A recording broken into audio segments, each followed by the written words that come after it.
সুশৃঙ্খল ভাবে ভাই চ্যাম্পিয়ন হয়ে কেমন লাগতেছে? আমি আবার হ্যাট্রিক চ্যাম্পিয়ন হলাম। তিনবার চ্যাম্পিয়ন হওয়ার পরে আবার পুনরায় আবার হ্যাট্রিক চ্যাম্পিয়ন হলাম আজকে। আমি এতে অনেক আনন্দিত।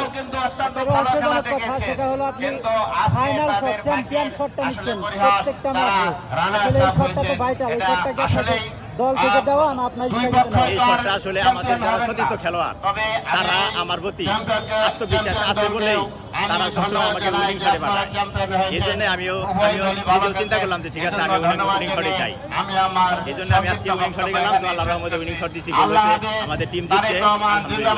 তো টাইব্রেকার শট থেকে আপনি প্র্যাকটিস করেন, কার শটটা নকল করেন, কপি করেন? টাইব্রেকার শট আসলে এক সময় একভাবে মারতে হয়। সবসময় একভাবে মারলে গোলকিপার বুঝে যায় যে ও ওই পাশে মারে। তো আমি এক সময় একভাবে মারি। আপনার আইডলকে? আমার আইডল মূলত ক্রিস্টিয়ানো রোনালদো। ধন্যবাদ। আবার দেখা হচ্ছে। এত খেলা কিন্তু ভালো না, খেলতে একটু খেলতে হবে, আমার প্রফেশনাল প্লেয়ার। ঠিক আছে, কিন্তু বেশি